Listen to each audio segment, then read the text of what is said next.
안녕하세요. 보타임의 미국 소식입니다. 5월 27일 헤드라인 뉴스를 전해드리겠습니다. 보타임에 오늘의 첫 번째 소식을 전해드리겠습니다. 500명이 넘는 군인들이 FDA 승인을 받지도 않았고 투여하지도 말았어야 할 백신을 의무한 것에 대하여 미군 장병 520명이 미 정부를 상대로 소송을 제기하였습니다. 그들의 주요 주장은 미국에서 사용할 수 있는 승인된 백신이 없기 때문에 백신 의무화가 불법이라고 하는 것입니다. 이는 군대의 약 55%에 해당하는 인원들이 불법적으로 강박하에 예방접종을 받았다는 것을 의미하기도 합니다. 이번 사건은 지난주 해군 장교가 코로나 바이러스 백신을 맞지 않았을 때 무죄 판결을 받은 사건이 나왔습니다. 모슬리 중위는 군대에서 관리하는 백신이 FDA 승인을 받지 않았기 때문에 백신을 접종하지 않을 권리가 있다고 주장을 하였습니다. 이에 법원은 모슬리 중위의 손을 들어준 것입니다. 이에 용기를 얻은 520명의 장정들이 오늘 국방부 상대로 소송을 제기한 것입니다. 담당 변호사는 코비드 백신 명령이 불법이라고 주장했으며 군대가 FDA가 승인한 버전의 코비드 백신을 제공하는 데 실패하였다고 주장을 하고 있습니다. 앞으로 이 사건의 결과에 대하여 많은 사람들이 주목을 하고 있습니다. 다음 소식입니다. 세계식량농업기구 차트에 따르면 아랍의 봄을 유발하였던 바로 그 식량난보다 더한 식량난이 지금 다가오고 있다고 전하고 있습니다. 지금 전 세계가 가지고 있는 식량은 불과 2달 반에 해당하는 비축밖에 없다고 알려지고 있습니다. 약 43개국의 4억 9천만의 인구가 지금 기아에 직면해 있다고 하며 이것은 2011년 아랍의 봄 때보다도 더욱 심각하다고 전하고 있습니다. 아랍의 봄 때는 식량 가격이 지금보다 훨씬 낮았으나 지금은 그때에 비하면 거의 50% 이상이 치솟아 있는 상태에서 식량 부족이 같이 오고 있다고 전하고 있습니다. 따라서 스리랑카와 같은 비슷한 사회적인 붕괴가 페루, 파키스탄에서도 나타나고 있으며 앞으로는 더 많은 나라들이 이러한 사태를 겪게 될 것이라고 경고를 하고 있습니다. 그는 우리가 미리 대비하지 않으면 더욱더 비극적인 결과를 초래할 수 있다고 하면서 비슬리 세계식량농업기구 사무총장이 이야기를 하고 있습니다.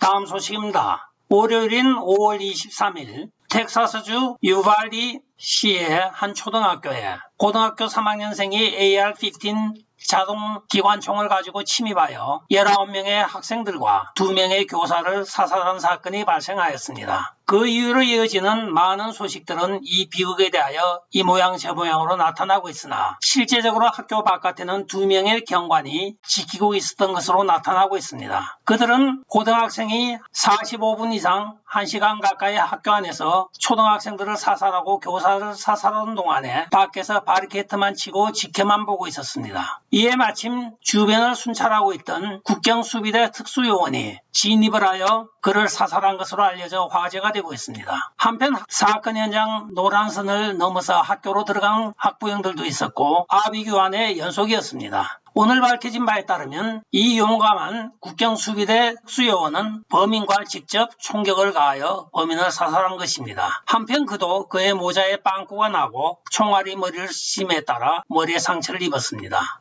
한 용감한 국경수비대 특수요원이 더 이상의 참사를 막았던 것입니다. 다음 소식입니다. 민주당이 경찰을 학교에서 추방하기 위하여 얼마나 노력하였던지 우리는 결코 잊어서는 안 됩니다. 엘리자베스 워런, 일한 오마르, 많은 민주당의 극진 좌파들은 학교에서의 경찰을 추방해야 한다고 하며 디펀딩 폴리스를 주도하였습니다. 그것이 결과적으로는 텍사스주의 한 초등학교에 19명의 어린이와 2명의 교사가 사살당하는 전대미문의 학살 사건이 일어난 원인이기도 합니다. 이들이 경찰 예산 삭감을 하는 것은 다른 의도가 아닙니다. 게이 포르노와 성전환 선전으로 대체하기 위하여 학교에서 경찰 철수를 주장하였던 것입니다. 크리스 머피, 엘리자베스 워런, 아야냐 프레슬리, 일한 오마르 등은 연방 자금이 학교에서 경찰 자금으로 사용되는 것을 금지하는 법안을 발의하기도 하였습니다. 그러나 이들은 자수하기보다는 지금 이러한 이슈를 자기들이 잘못한 것을 다 덮어버리고 총기 규제라는 이슈로 몰고 가고 있습니다. 참 뻔뻔한 사람들입니다. 다음 소식입니다. 지난 화요일날 버락 오바마 전 대통령이 텍사스 총기 난사 사건에 대하여 트윗을 하였습니다. 버팔로 사건 이후 우리나라는 공포가 아니라 이러한 비극을 방지하는 데 도움이 될 수 있는 어떤 식으로든 행동을 할 의지가 없는 총기에 관한 로비와 정당에 의하여 행정이 마비가 되고 있다고 트윗을 하였습니다. 또 버락 오바마는 어떤 종류의 조치를 취해야 할 시기는 이미 지났다고 비관적인 트윗을 하였습니다.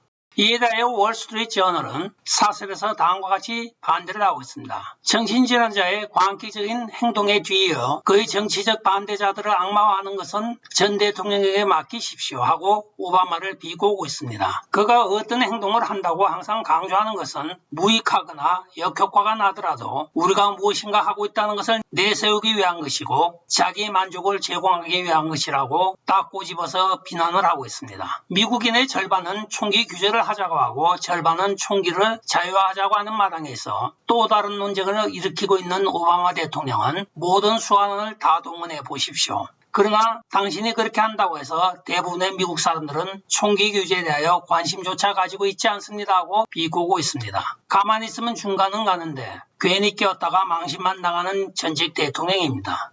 다음 소식입니다. 목요일인 5월 26일 상원에서는 민주당이 추진하였던 국내 테러 방지 법안을 통과하는 것을 부결하였습니다. 국내 테러 방지법은 일전에 하원에서 통과가 되어 상원에 회부된 바 있는데 목요일인 26일 찬성 47, 반대 47로 부결이 되었습니다. 상원 통과에는 60표가 필요하였는데 13표가 모자라서 부결이 된 것입니다. 이 국내 테러 방지법은 10명이 사망한 사건이었던 버팔로 총격 사건 이후에 하원을 통과하고 상원에 회부되었던 법안이기도 합니다. 그런데 이상하게도 마지막 단계에 가서 민주당 상원 원내대표인 척 슈머가 반대표를 던진 것이 좀 이상합니다. 이들과 함께 동조하였던 단체를 보면 참 기가 차지도 않습니다. 이 경찰 예산 삭감법에 동조하였던 AFT라고 부르는 미국 교원연맹과 전국교육협회 NEA의 지지를 받고 있습니다. 또한 많은 인권단체들이 여기에 동조한 것으로 나타나고 있으나 이러한 대형 참사 사건이 일어난 데 대하여 그들은 지금 묵묵부답입니다. 아무런 성명도 나오지 않고 나몰라라 하고 있습니다.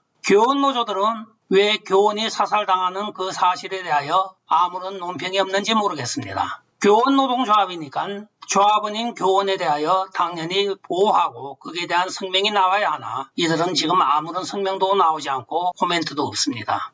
다음 소식입니다. 그레그 에벗 텍사스 주지사가 지금까지 워싱턴 DC로 45대의 대형 버스를 보냈으나 앞으로는 불체자들을 태운 대형 버스 450대를 더 보낼 계획이라고 발표를 하고 있습니다. 워싱턴 DC에 있는 정치가들도 이렇게 많은 불법 이민자들을 경험해봐야 한다고 이야기를 하고 있습니다. 한편 그는 2021년 4월에 마요르카스 국토안보부 장관이 방문한 이후로 국경 황제로 임명된 카말라 해리스도 만나본 적이 없고 조 바이든 대통령도 대화를 해본 적이 없다고 이야기를 하고 있습니다. 국경 문제에 대하여 전부 다들 방관하고 있는 이 정치가들에게 따끔한 맛을 보여줘야 한다고 하며 텍사스에서는 앞으로 오는 대로 계속 리무진 버스에 태워 DC로 수송할 계획이라고 발표를 하고 있습니다. 작년 연말에 DC로 보낸다고 하더니 결국은 그동안 10대에 해당하는 약 600명을 보낸 것으로 밝혀지고 있습니다.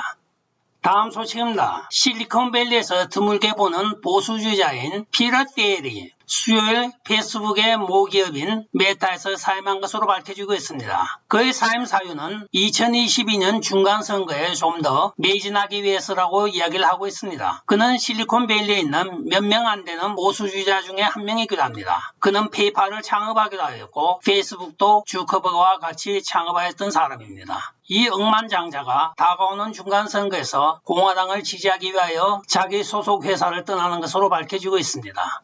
오늘의 마지막 소식입니다. 듀크 대학 의대 교수인 브라이언 컬런이 기관 형평국이라고 하는 학교 내 시설에서 실시하는 의과대학 의무교육에 참여하지 않겠다고 선언한 후에 여러 박사과정에 있는 석사들로부터 비난을 받고 있습니다. 컬런 교수는 나의 이 초기적인 반응은 좌익 마오이즘 정치에 의한 선전 워크숍에 참가하는 것을 거부하고 종신교수로서 나의 권한을 시행하는 것입니다 하고 이메일을 보낸 것입니다. 이에 대하여 많은 박사 코스의 석사들이 비난의 성명을 발표하고 있습니다. 특히 한 학생은 이것은 전혀 괜찮지 않습니다. 트랜스를 혐오하거나 동성애를 혐오하거나 외국인을 혐오한다는 이 자체는 인종차별주의자입니다 하고 이야기를 하고 있습니다. 미국의 최고 리그에 속하는 듀크 대학의 석사를 마친 학생들조차도 이렇게 비뚤어진 사회관을 갖고 있습니다. 캠퍼스 안의 상아탑이 무너지니 미국 전체가 지금 가치관이 흔들리고 있는 것입니다. 지성인들의 각성이 필요한 시기입니다. 끝까지 시청해 주셔서 감사합니다. 좋아요, 구독, 알림, 그리고 공유 부탁드리고 댓글 많이 부탁드리겠습니다. 안녕히 계시오. 바이.